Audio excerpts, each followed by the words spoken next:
Hey, what's up guys? This is Johan, and on today's video, we're going to talk about quarantining fish and coral.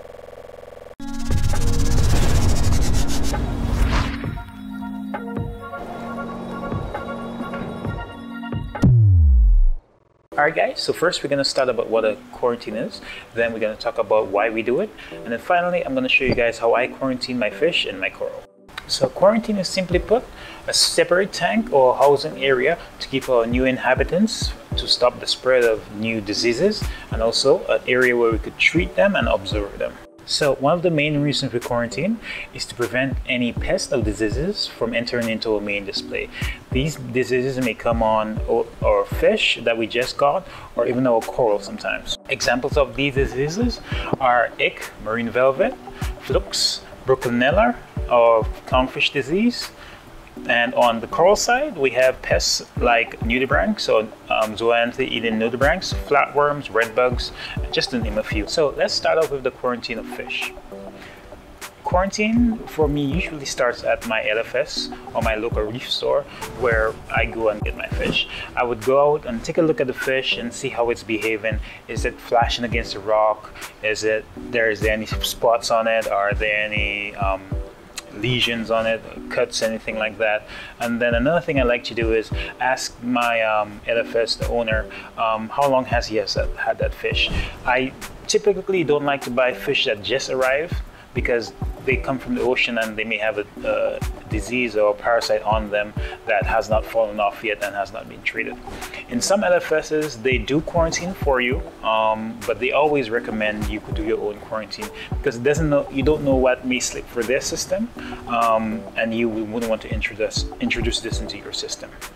Another reason for asking your LFS how long the fish has been in his store or her store is just to determine if it is acclimated to tank life yet. Is it eating prepared food? Is it eating pellets, flakes, or mice and shrimp?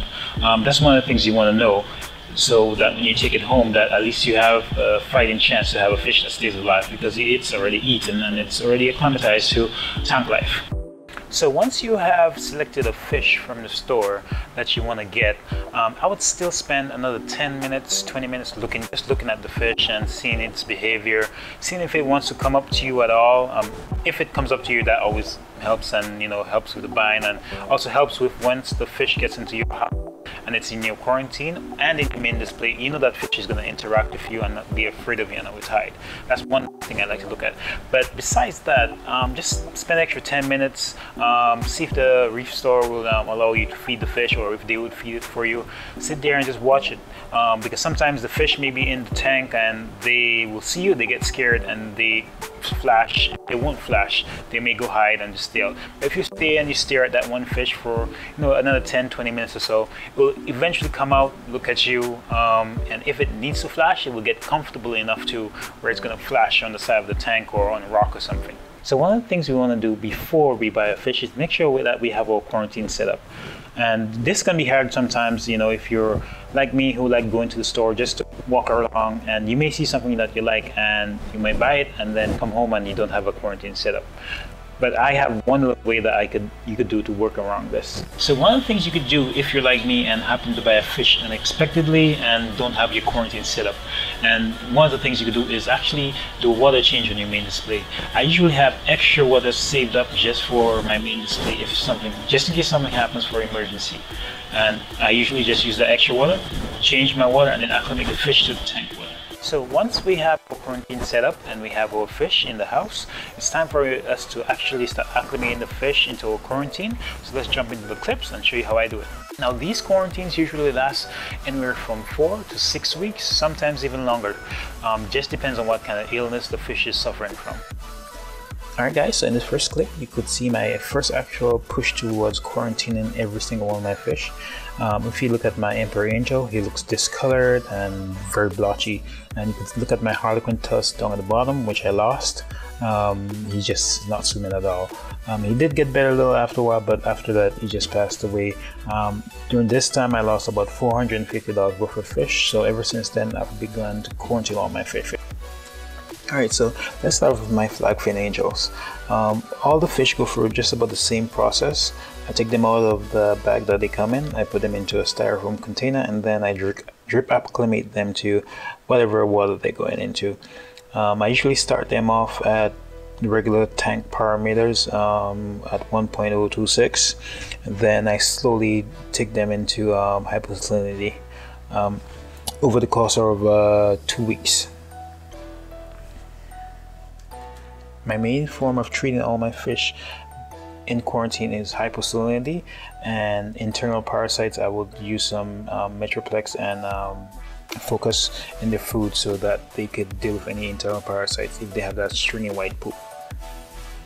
There are some other treatments that you could use to treat ick or marine velvet. I just prefer using hyposalinity because I like to have angels, and I'm planning on buying a couple more, so I can't really use copper and angels because they're very sensitive and it will kill them. So I will link a couple of the things that I use. For example, when I first started, I used the cupermine. That is a copper treatment. It's a little bit safer, but I don't use it anymore because of the angels that I keep. Also, the next treatment I use is besides the hyposalinity, it's ruby reef kikik. That one works, but it takes almost 4 months to start actually killing ick, especially if it's a heavy infestation.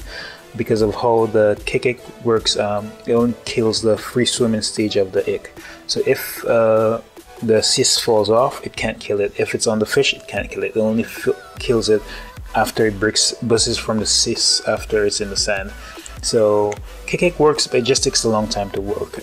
The next one that works the same way. It's the Polyp lab medic. I have used this as well, and like I say, they work, but they just take a long time to work.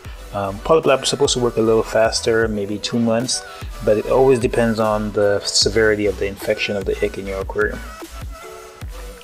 Polyp lab and kikik are also reef safe. I have used them in my main display, and they started to work, but I had to take all the fish out and put them in hyposalinity. So you can use kikik or rally, and they are reef safe, but cupermine you definitely cannot use in your main display. You will kill all your inverts, your snails and crabs and shrimp, and you kill all your corals for sure. So hyposalinity is my main go-to for treating all my fish. Hyposalinity is one of the safest treatments that you could use on any fish. You can't use it on corals or any inverts, just fish, where you lower the salinity from 1.026 to 1.000, or some people even go as far as 1.900. I usually keep it at 1.00.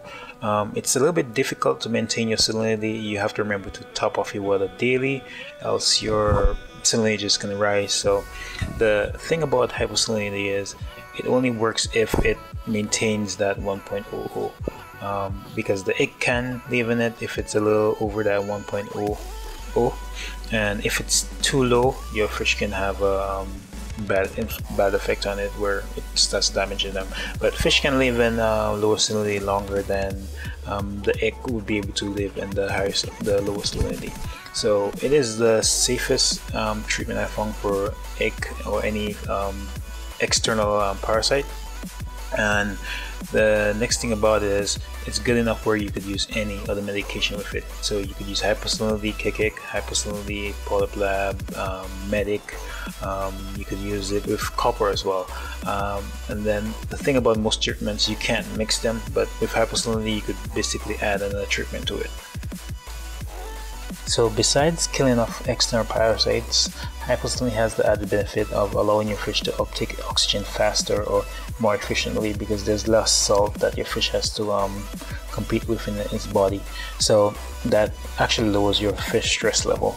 Hyposalinity, when you're done with the treatment, you have to remember to slowly acclimate your fish up to that 1.026. So I would do it over 2 weeks just to raise them up, and that just gives them extra time in quarantine as well.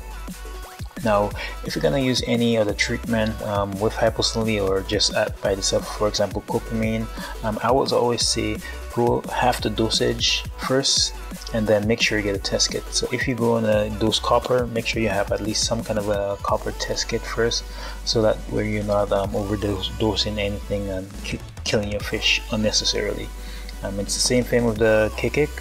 You can't test for the kikik, but at least you know for sure that you could do half the dosage of what they recommend. And the same for any medication, the metroplex, the focus, or even if it's reef safe or not, even if you're not doing a quarantine, any medication that they tell you use, at least use half of it or even a quarter of it before you go to the full dosage. And I would do that with any additive that you put in your tank.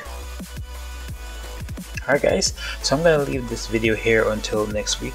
We definitely could go on and on about quarantining your fish. There's so many other things I haven't touched on, so many other medications that's out there. So I'm gonna leave this video here and then start back next week with the quarantine of the coral. And then, so hope you guys like this video. If you like it, go ahead and hit the like button down below. And if you want to see some more, remember to subscribe, and I'll see you guys in the next one.